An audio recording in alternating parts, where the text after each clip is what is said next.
In 1258, the Mongols sacked Baghdad. They killed between 200,000 and 2 million people in a single week. They rolled the caliph in a carpet and trampled him with horses. They threw the contents of the House of Wisdom, the greatest library in the Islamic world, into the Tigris until the river ran black with ink. Islamic civilization never fully recovered. The Golden Age ended that week.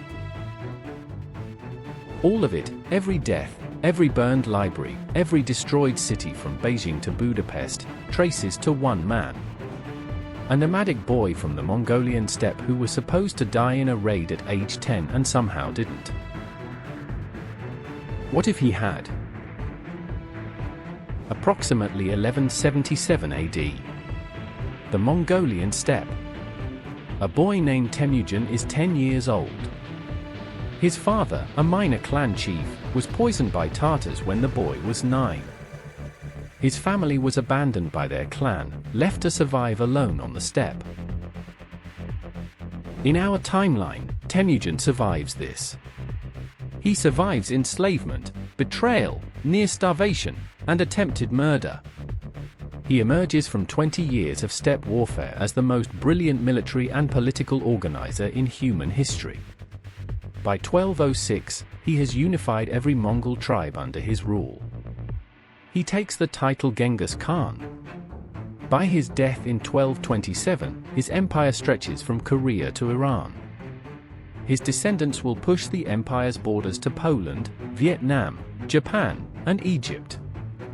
They will kill an estimated 40 million people, roughly 10% out of the world's population. They will destroy the Abbasid Caliphate, the Khwarezmian Empire, the Jin dynasty, the Song dynasty, and a dozen smaller civilizations. They will also, inadvertently, create the Silk Road's Golden Age, spread gunpowder west, carry the Black Death to Europe, and inadvertently trigger the conditions that produced the European Renaissance. All of this, every consequence, every death, every empire destroyed and built, depends on one child surviving one raid on a winter steppe. In this timeline, the Merkid raiders who historically captured Temujin's camp kill the boy in the confusion of the raid. He is 10. Nobody notices. The steppe continues as it has for 1,000 years, fractured, violent, and utterly irrelevant to world history. Subscribe to the Alternate Archive, a new timeline opens every week.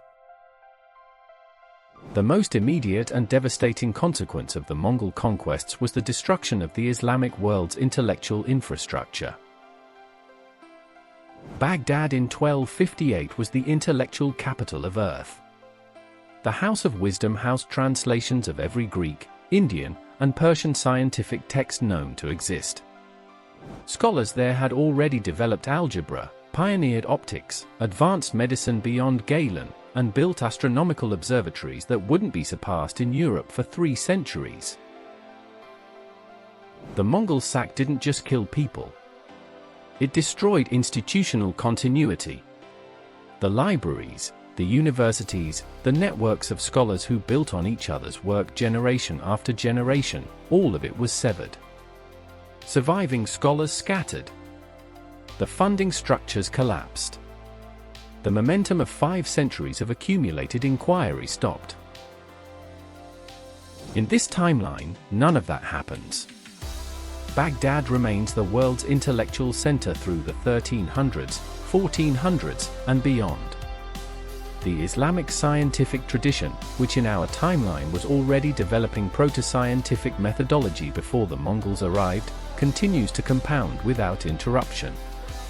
The result, the scientific revolution, doesn't happen in Europe.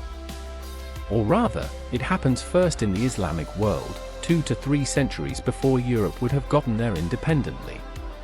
Copernican heliocentrism, Newtonian physics, the foundations of modern chemistry, all developed in Arabic, in Baghdad and Cairo and Cordoba, between 1300 and 1500. Here is the second consequence nobody expects.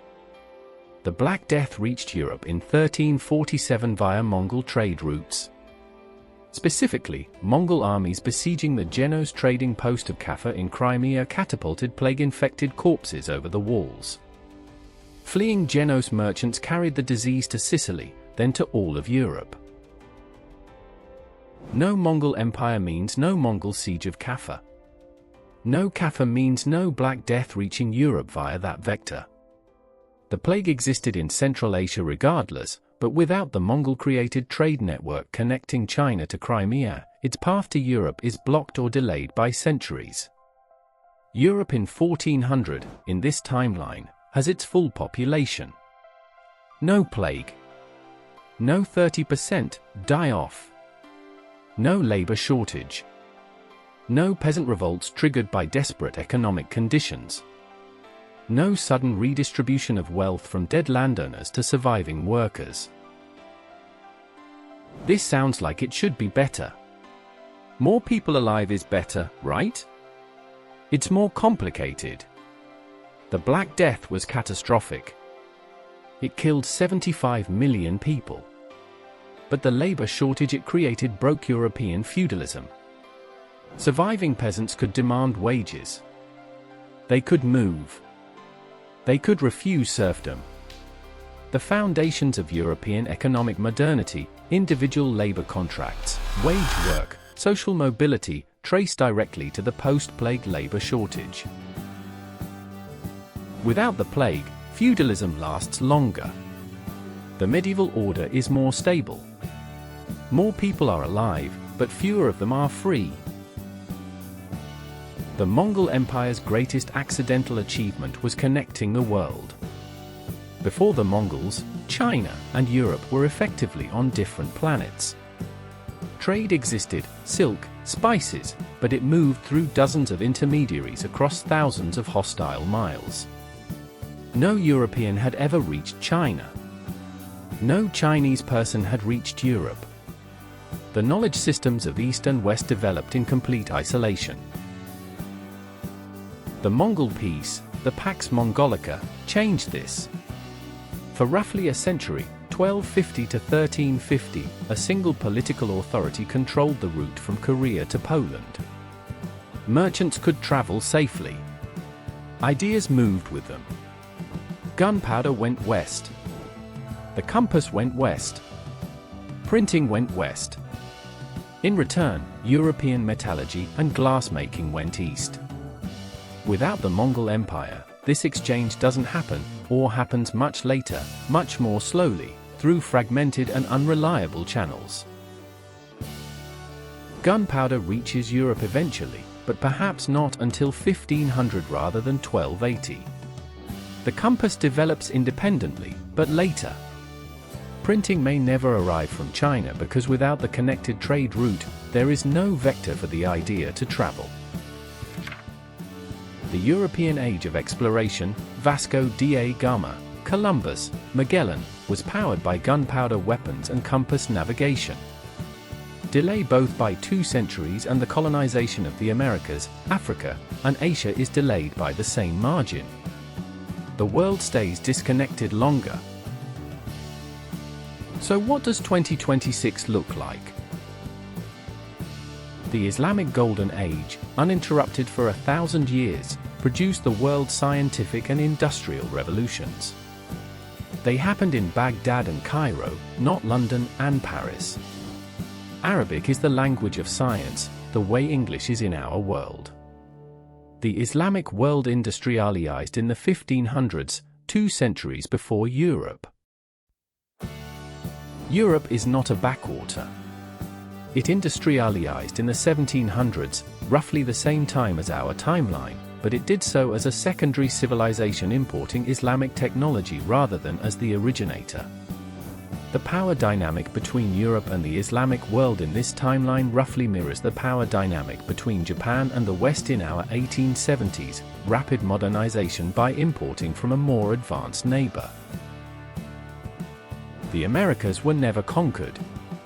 Columbus didn't sail in 1492 because European navigation technology wasn't ready yet. When European ships finally reached the Americas in the early 1600s, Islamic merchants had already arrived via the Indian Ocean route a century earlier, trading peacefully. The American civilizations, Aztec, Inca, Mississippian, had a century of disease exposure and technology transfer before European contact. They were not devastated. There was no transatlantic slave trade. The specific economic conditions that drove it, European colonies needing labor in depopulated American territory, never formed because the Americas weren't depopulated by conquest. 40 million people who died in the Mongol conquests lived instead. The populations of Persia, Central Asia, China, and Eastern Europe were never reduced by between 30 and 70%. The human cost that the Mongol Empire extracted, the largest death toll of any single political entity in history, simply didn't happen. The costs of this world, it is less connected. The accidental globalization that the Mongol Empire created by conquest was, in this timeline, achieved more slowly through trade and diplomacy. The world in 2026 is more multipolar, more regionally distinct, less culturally homogenized. There is no single global language or culture because no single empire ever connected everything by force. Genghis Khan killed 10% of the world's population. He also connected it. The Silk Road, gunpowder in Europe, the printing press, the Black Death's accidental liberation of European serfs, all consequences of one man's survival in a raid when he was 10 years old. Was the connection worth the cost? 40 million dead for a connected world. 75 million more dead from the plague the connection carried. Libraries burned. Civilizations erased. Also that gunpowder and compass and printing could cross from east to west and eventually produce modernity. Our world was forged by the most destructive man in history. His survival at age 10 is the hinge on which global civilization turns. In the other timeline, the one where he dies, the world is more diverse, less connected, and 40 million people are alive who in ours are not. Which world do you choose? I find this one genuinely impossible. Until the vault opens again, subscribe to the Alternate Archive.